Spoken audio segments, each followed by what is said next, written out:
الحمد للہ رب العالمین والصلاة والسلام علی سید الانبیاء والمرسلین اما بعد فاعوذ باللہ من الشیطان الرجیم بسم اللہ الرحمن الرحیم۔ الحمدللہ پروگرام الفرقان میں عقائد کے بارے میں تفصیلی کلام اور اصلاح عقائد کے بعد اب اعمال کی اصلاح کے سلسلے میں کلام عرض کیا جا رہا ہے۔ ہر انسان زندگی میں کوئی نہ کوئی نیک عمل ضرور اختیار کرتا ہے اور اس میں اسے وقت بھی دینا پڑتا ہے، بعض اوقات مال خرچ کرنا پڑتا ہے، جسمانی مشقت روحانی اذیت بھی اس کو محسوس ہوتی ہے، اور اتنی قربانیاں دینے کے بعد جب ایک نیک عمل کی تیاری معرض وجود میں آتی ہے اور پھر اس کو پتہ چلے کہ یہ نیک عمل ضائع کر دیا گیا، اس نیک عمل کے اللہ تعالیٰ کی بارگاہ میں کوئی وقعت نہیں ہے، بلکہ اس نیک عمل کے ارتکاب کے بعد بھی ایسا شخص سزا کا مستحق ہو گیا ہے، تو یقینی سی بات ہے کہ یہ بڑے دکھ کی رنج کی بات ہوگی، صدمے کی بات ہوگی، اور ایسا معاملہ انسان کے لیے شدید حسرت و پچھتاوے کا سبب بنے گا۔ یہ اسی وقت ہوتا ہے کہ جب انسان تعلیم شریعت حاصل کی اعمال کی جستجو میں لگ جاتا ہے اور نیک اعمال مکمل معرفت کے حاصل کیے بغیر اختیار کرتا ہے، تو یقینی سی بات یہ بالکل پھر اس کو اس طرح سمجھ لیں جیسے اگر آپ کو کار کا انجن کی کوئی معرفت حاصل نہ ہو اور کبھی کوئی خرابی ہو جائے تو آپ پلگ پانے اور پیچکس پلاس ہتھوڑی لے کر شروع ہو جائیں کہ چلو جی میں کھول کر دیکھتا ہوں کہ کیسے ہوتا ہے، اور پھر آپ کھول لیں اور پھر پریشان ہو کے جیسے تیسے اترے، تو پھر گاڑی کا کیا بیڑا غرق ہوگا، یہ میرے خیال میں کوئی مخفی بات نہیں ہے۔ اسی طریقے سے انسان کو جب مکمل معرفت حاصل نہ ہو اور وہ عمل کے سلسلے میں میدان عمل میں کود جاتا ہے تو پھر وہ ایک ایسا ہی مجموعہ تیار کرتا ہے کہ جس کا نہ سر ہوتا ہے نہ پیر ہوتا ہے، اور اللہ تعالیٰ کی بارگاہ میں اس کی کوئی وقعت نہیں ہوتی ہے، اور اس کے جواب میں پھر بعض اوقات بھولے پن کے ساتھ کرتے ہیں جی ہم تو جاہل قسم کے لوگ ہیں، جی تھوڑا بہت کر لیتے ہیں بس اللہ تعالیٰ قبول فرما لے، تو یہ غلط معاملہ ہے۔ جہالت وہیں عذر ہوتی کہ جب ہماری تعلیم شریعت مکمل نہ ہوتی، کوئی بتانے والا نہ ہوتا، ہمارے نبی کریم صلی اللہ علیہ وسلم نے ہمیں زندگی کے اصول نہ بتائے ہوتے، مختلف شعبہ ہائے زندگی کے بارے میں تفصیلی کلام نہ کیا گیا ہوتا۔ مذہب اسلام کی دیگر مذاہب پر فوقیت کی ایک بڑی وجہ یہی ہے کہ کوئی دنیا کا مذہب ایک ایسا لا کر بتا دے کہ جس کے بڑوں نے زندگی گزارنے کے مختلف شعبہ ہائے زندگی کے ہر پہلو پر اتنی تفصیل سے کلام کیا ہو جتنا ہمارا مذہب اسلام کلام کرتا ہے، مذہبی تعلیمات ہمیں بتاتی ہیں، اللہ تبارک و تعالیٰ اور اس کے رسول کریم صلی اللہ علیہ وسلم نے ہمیں بتایا، آپ کو کہیں نہیں ملے گا۔ یہ ایک ہی وجہ مذہب اسلام کی فوقیت کے لیے کافی ہے۔ اگر اس پر غور و تفکر کر لیا جائے تو انسان آسانی سے فیصلہ کر سکتا ہے کہ دیگر تمام مذاہب ناقص کی تعلیمات ناقص نظر آتی ہے، کہ اس میں کمی نظر آتی ہے، لیکن مذہب اسلام کی تعلیمات بالکل پرفیکٹ، بالکل کامل ہے۔ تو اس لیے جب یہ مکمل تعلیمات فراہم کر دی گئیں، اب اس کے باوجود ہم یہ کہیں کہ جی ہمیں تو معلوم نہیں تھا، یہ غلط ہے۔ یہ بالکل ایسا ہوگا جیسے ایک باپ نے اپنے بچے کو ایک اچھے بہترین اسکول میں داخل کروایا، ایک بہترین ٹیوشن سینٹر میں داخلہ کروا دیا، یا ٹیوٹر گھر میں رکھ لیا، وہ آ کے ٹیوشن پڑھاتا ہے، ہر قسم کی کتابیں پرووائڈ کر دیں، شروحات گائیڈ دے دی، اور ہر طریقے سے تعاون کیا، اور پھر بھی بچہ فیل ہو گیا، تو پھر یقینی سی بات ہے کہ اس بچے کو عذر نہیں سنا جائے گا کہ کون سی ایسی چیز تھی جو آپ کو فراہم نہیں کی گئی، پھر یہ فیل ہونے کا کیا مطلب ہے۔ اسی طریقے سے جب اللہ تبارک و تعالیٰ اس کے رسول کریم صلی اللہ علیہ وسلم نے سب کچھ عطا فرما دیا، پھر جاہل رہ کر عمل کو برباد کرنے کا کیا مطلب ہے؟ سیکھیں، علم سیکھیں، اپنے اعمال کی اصلاح کریں۔ اب اس میں پہلے ہم نے اخلاص نیت کے اخلاص کے بارے میں ہم نے آپ کی خدمت میں عرض کیا تھا کہ کس طریقے سے نیت کو خالص کرنا چاہیے، اس کے کیا فائدے ہیں، پھر اس کے بعد ریاکاری کی مذمت بیان کی تھی، پھر اس کو تھوڑا بہت علاج آپ کی خدمت میں عرض کیا تھا کہ کیسے انسان اپنی نیت کو خالص کر سکتا ہے اور کس طریقے سے ریاکاری سے بچنے کی کوشش کر سکتا ہے۔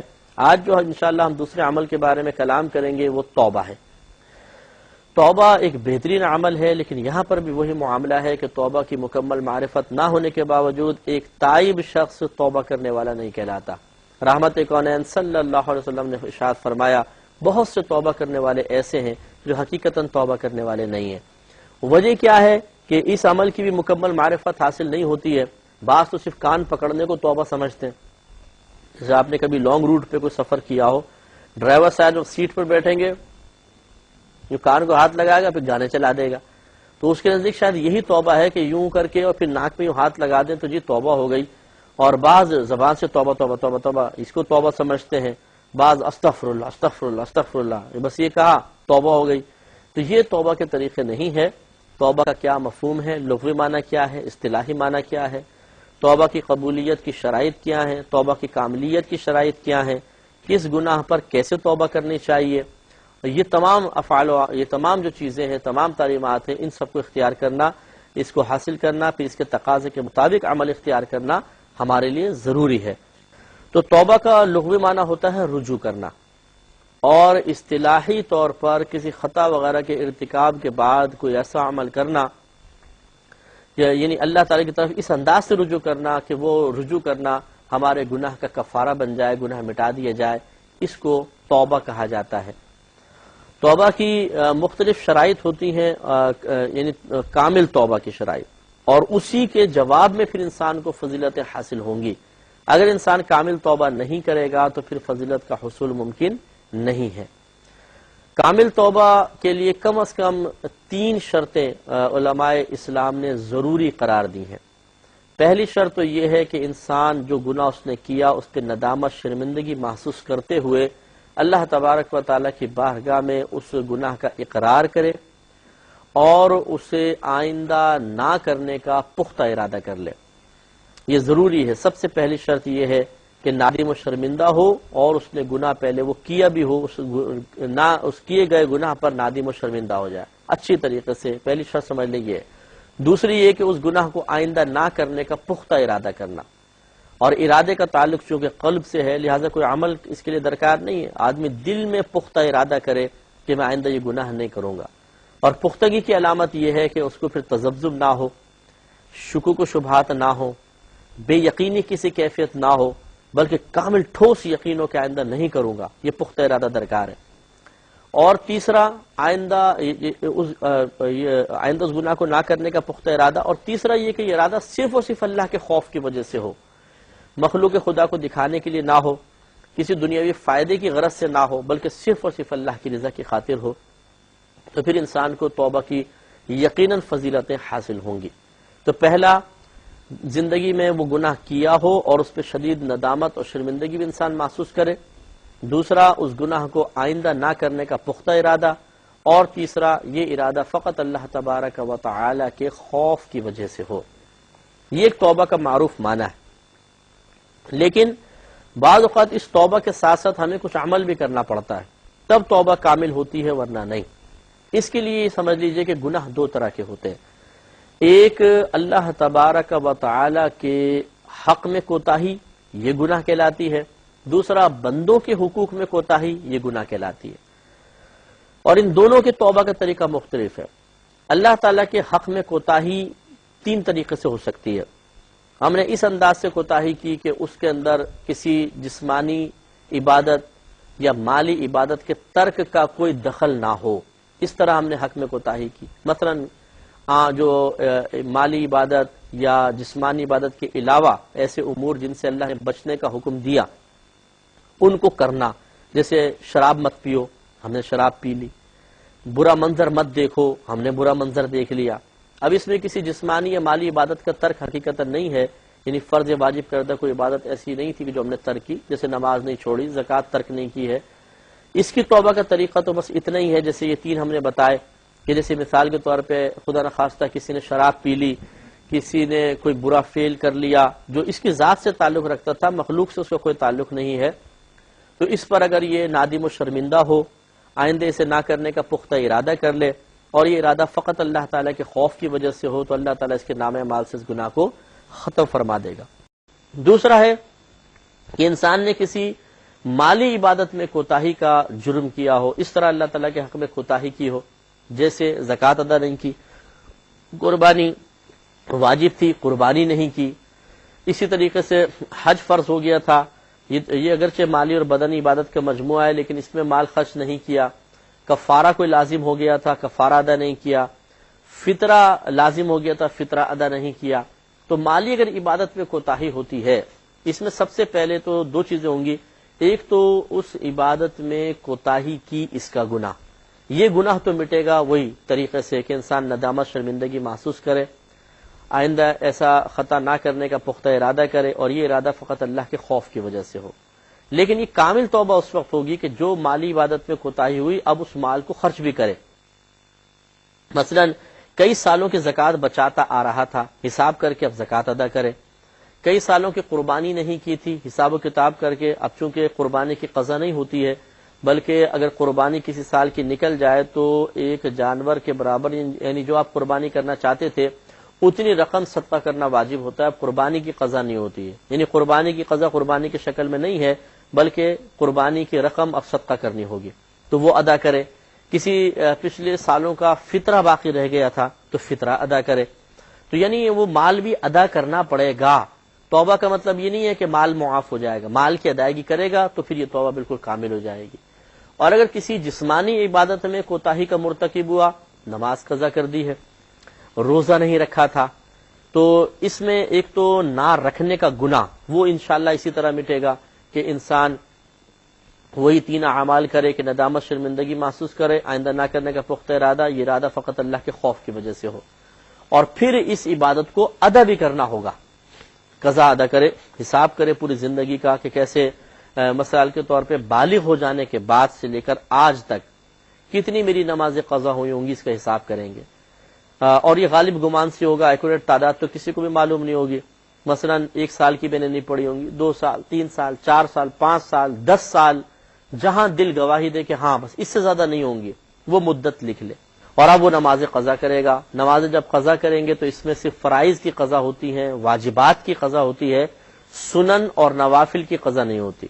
تو فجر کے 2، ظہر کے 4، عصر کے 4، مغرب کے 3، عشاء کے 4 فرض، اور پھر عشاء کے 3 فرض علیحدہ، اور 3 وطر جو ہے واجب علیحدہ، تو 17 فرض ہیں، 3 واجب وطر، تو یہ 20 رکعتیں کل ایک دن کی قضا ادا کرنی ہوتی ہیں۔ جو نمازیں سفر میں قضا ہوئیں ان کو قصر ہی ادا کریں گے، اور جو گھر پہ قضا ہوئی ہیں، اپنے شہر میں قضا ہوئی ہیں، ان کو چاہے آپ سفر میں ان کی قضا ادا کر رہے ہوں پوری ہی پڑھیں گے۔ اور ایسا بھی آپ کر سکتے ہیں، پہلے ساری فجر پڑھ لیں، پھر ساری ظہر، پھر ساری عصر، پھر مغرب، پھر عشاء، پھر وطر۔ یوں بھی کر سکتے ہیں کہ ایک ہی دن کی پہلے ساری پڑھ لیں، فجر، پھر ظہر، پھر عصر، پھر مغرب، پھر عشاء، پھر وطر۔ اور یہ قضا نمازیں 3 اوقات کے علاوہ ہر وقت میں آپ پڑھ سکتے ہیں، طلوع آفتاب، غروب آفتاب اور زوال، ان 3 وقت میں نہ پڑھیں۔ اس کے لیے آپ نمازوں کا جو اسلامی کیلنڈر آتا ہے وہ رکھ لیں، جہاں طلوع آفتاب کا خانہ لکھا ہو اس میں دیکھیں، طلوع آفتاب سے لے کر 20 منٹ کا ٹائم ہوتا ہے، طلوع آفتاب جہاں لکھا ہوگا اس میں 20 منٹ ایڈ کر لیں، اس وقت میں ادا نہ کریں، اس سے بعد آپ ادا کر سکتے ہیں۔ اس طرح زوال کا وقت لکھا ہوتا ہے، دحوہ کبریٰ لکھا ہوگا یا زوال آفتاب، اس کے اگلے خانے میں لکھا ہوگا وقت ظہر۔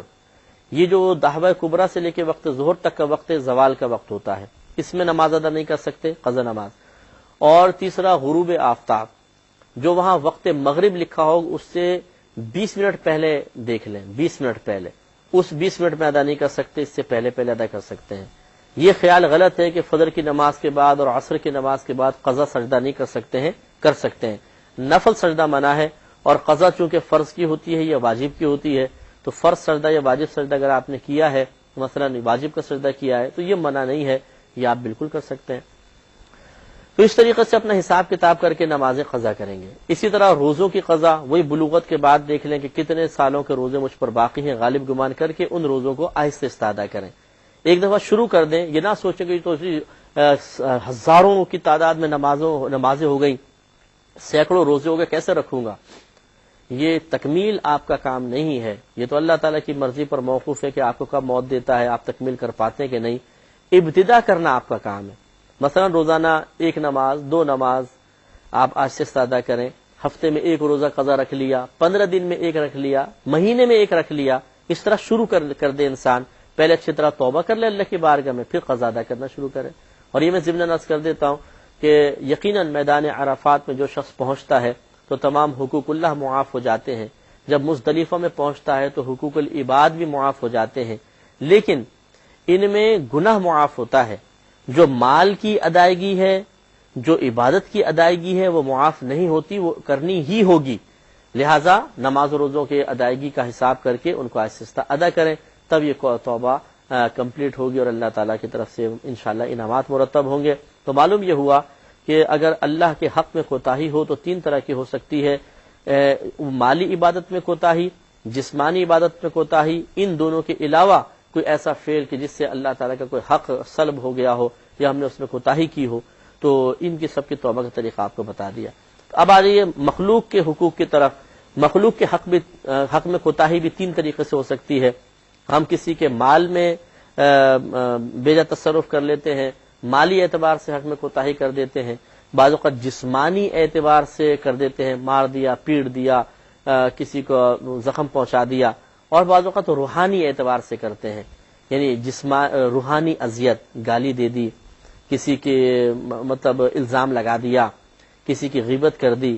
اس سے جسم کا نقصان تو نہیں ہوتا، ہاں دل کو تکلیف ہوتی ہے، اطلاع ملتی ہے، یا کسی کو ذلیل و شرمندہ کر دیا، کسی کا مذاق اڑا دیا، یہ چیزیں جو ہیں یہ اس کے عزت کے اوپر حملہ ہے، سمجھ لیں زوال عزت کا سبب بنتا ہے، اور اس سے آدمی ڈسہارٹ ہوتا ہے، اس لیے گناہ ہے۔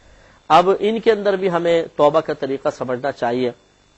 مثال کے طور پر اگر ہم نے کسی کے مال کی اندر کوتاہی کی تھی، جس کی مختلف صورتوں میں انشاءاللہ میں کلام آگے کروں گا، کہ ہم نے چوری کر لی، ڈاکہ ڈال لیا، مال غصب کر لیا، امانت تھی دبا لی، ادا نہیں کی، وراثت میں سے حصہ نہیں دیا، یہ سب اس کی صورتیں بن سکتی ہیں۔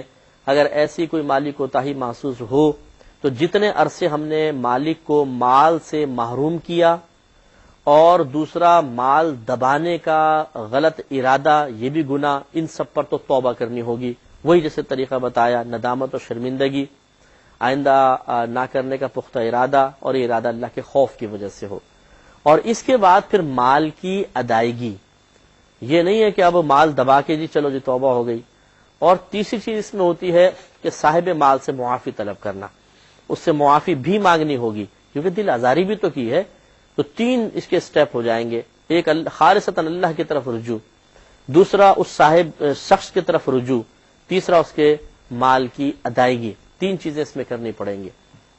اب اس میں مثلا آپ نے اللہ تعالیٰ سے تو اپنا تعلق مضبوط کیا، اب آپ مال کی ادائیگی کی طرف آئے۔ مثال کے طور پر مال ہی نہیں ہے آپ کے پاس، ہے تھوڑا ہے، تو اب ضروری نہیں کہ ادا کیا جائے، آپ اس سے معاف بھی کروا سکتے ہیں۔ اس کا بھی انشاءاللہ ہم طریقہ عرض کریں گے، اور اسی پہ سلسلہ کلام جاری رہے گا، لیکن اگلے پروگرام میں۔ وآخر دعوانا ان الحمدللہ رب العالمین۔